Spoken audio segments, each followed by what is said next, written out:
Hello guys, good afternoon everyone. In this video session, I am going to deal with 6th unit of 2nd PU textbook When You Are Old, which is written by W.B. Yeats. Before we know about the poem, we should know about the poet. William Butler Yeats was born on 13th June 1865. He was an Irish poet and one of the foremost figures of 20th century literature. When You Are Old is a memorable poem of W.B. Yeats which deals with the theme of love. Okay, let us read the poem. When you are old and grey and full of sleep and nodding by the fire, take down this book and slowly read and dream of the soft look your eyes had once, and of their shadows deep. How many loved your moments of glad grace, and loved your beauty with love, false or true. But one man loved the pilgrim soul in you, and loved the sorrows of your changing face. And bending down beside the glowing bars, murmur a little sadly how love fled, and paced upon the mountains overhead, and hid his face amid a crowd of stars. I already told you this poem deals with the theme of love. Several times W.B. Yeats expressed his love to Maud Gonne, but he was rejected by her. After she rejected his love, he wanted to suicide, but he didn't do. Finally, he got an idea and he decided to write a book on her.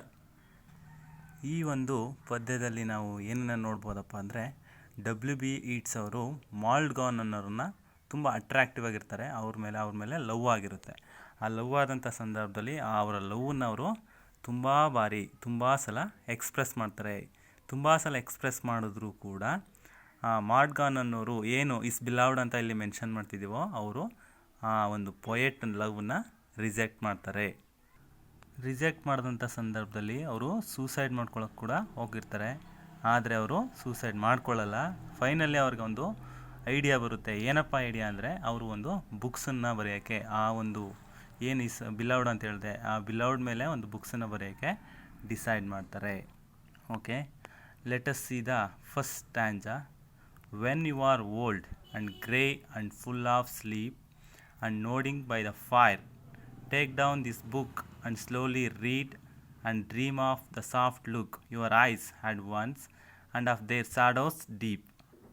In the first stanza, the poet suggests his beloved that when you become old and you feel sleepy, ಯಾವಾಗ ನಿನಗೆ ನಿದ್ದೆ ಬರ್ತಾಯಿರ್ತದೋ ಮತ್ತು ವಯಸ್ಸಾಗುತ್ತೋ ಆ ಒಂದು ಸಂದರ್ಭದಲ್ಲಿ nodding by the fire ಅಂದರೆ ಬೆಂಕಿ ಮುಂದೆ ಕುತ್ಕೊಂಡ ಸಂದರ್ಭದಲ್ಲಿ, ತೂಗಿಸೋಂಥ ಸಂದರ್ಭದಲ್ಲಿ, ಟೇಕ್ ಡೌನ್ ದಿಸ್ ಬುಕ್ ಅಂದರೆ ಅವ್ರ ಬುಕ್ಕನ್ನು ಬರೆದಿರೋಂಥ ಬುಕ್ಕನ್ನು ನೀನು ತೆಗೆದುಕೋ. ಆ ಬುಕ್ಕನ್ನು ತೆಗೆದುಕೊಂಡು and slowly read and dream of the soft look, ನಿಧಾನಗತಿಯಲ್ಲಿ ಆ ಬುಕ್ಸನ್ನು ನೀನು ನಿಧಾನಗತಿಯಲ್ಲಿ ಓದಬೇಕು.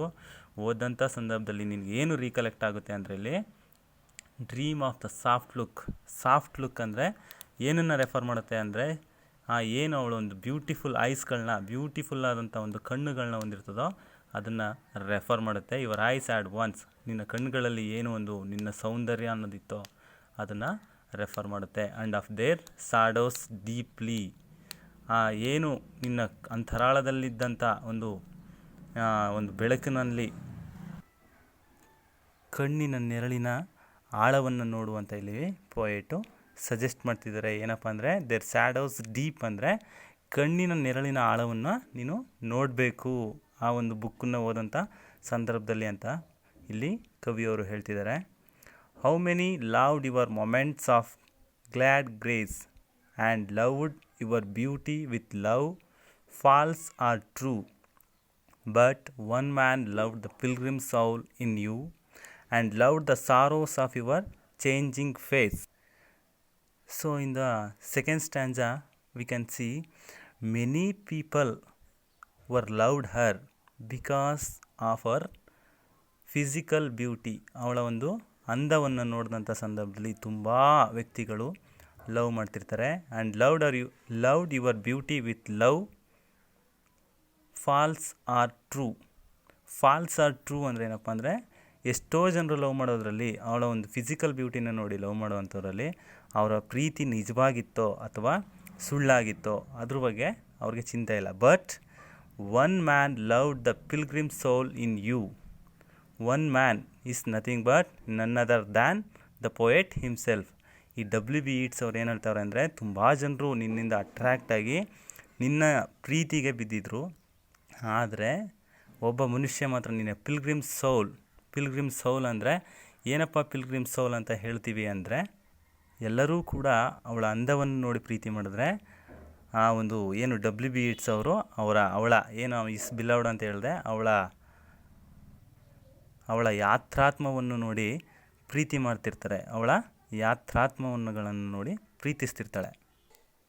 According to oriental philosophy, human soul is immortal and leaves the body after the death to take a new birth ಅಂತ ಹೇಳ್ತೀವಿ. ಯಾವ ರೀತಿ ಅಂದರೆ ನಿಮಗೆ ಎಲ್ರಿಗೂ ಗೊತ್ತಿರೋ ಹಾಗೆ ಆತ್ಮಕ್ಕೆ ಸಾವಿಲ್ಲ. ಒಬ್ಬ ವ್ಯಕ್ತಿ ಸತ್ತಂಥ ಸಂದರ್ಭದಲ್ಲಿ ಅವನ ದೇಹಕ್ಕೆ ಮಾತ್ರ ಸಾವು ಅಂತ ಹೇಳ್ತೀವಿ. ಅವನ ಆತ್ಮ ಇನ್ನೊಂದು ಜನನನ ಪಡೆಯೋ ತನಕ ಅದಕ್ಕೆ ಸಾವಿಲ್ಲವೋ ಅದೇ ರೀತಿ ಅವಳ ಒಂದು ಆತ್ಮವನ್ನು ಪೊಯೆಟ್ ಅವರ ಪ್ರೀತಿ, ಕವಿಯ ಪ್ರೀತಿ, ಅವಳ ಅಂತರಾತ್ಮ ಒಂದು ಏನಪ್ಪ ಅಂದ್ರೆ ಅದನ್ನು ಇಟ್ ರೆಫರ್ಸ್ ಟು ನಿವಾಸ ಅಂತಲೇ ಹೇಳ್ಬೋದು, ಹೌಸ್. ಆ ಒಂದು ಆತ್ಮನ ಸೇರೋ ರೀತಿಯಲ್ಲಿ ಅವರು ಪ್ರೀತಿನ ತೋರಿಸ್ತಿರ್ತಾರೆ. And love the sorrows of your changing face. ಈ ಒಂದು ಲೈನಲ್ಲಿ ನಾವು ಏನಪ್ಪ ಹೇಳ್ಬೋದು ಅಂದರೆ the poet can able to understand what kind of sorrows problems she has is beloved has. ಅದೇ ರೀತಿಯಲ್ಲಿ ಅವಳಲ್ಲಾಗುವಂಥ ಬದಲಾವಣೆಗಳನ್ನು ಕಂಡುಹಿಡಿಯೋಕ್ಕೆ, ಅವಳ ಒಂದು ಮುಖದಲ್ಲಾಗುವಂಥ ಬದಲಾವಣೆಗಳನ್ನು ಕಂಡುಹಿಡ್ಕೊಳ್ಳೋದು ಪೊಯೆಟ್ ಕೈಲಿ ಮಾತ್ರ ಸಾಧ್ಯ ಅನ್ನೋದನ್ನು ಈ ಒಂದು ಲೈನ್ನಲ್ಲಿ ಅವರು ತಿಳಿಸ್ಕೊಟ್ಟಿದ್ದಾರೆ. Okay, let us see the last stanza. And bending down beside the glowing bars murmur a little sadly how love fled and paced upon the mountains over head ಆ್ಯಂಡ್ hide his face amid a crowd of stars. In the last stanza also, the poet again imagines his beloved as an old woman who is sitting beside the fire.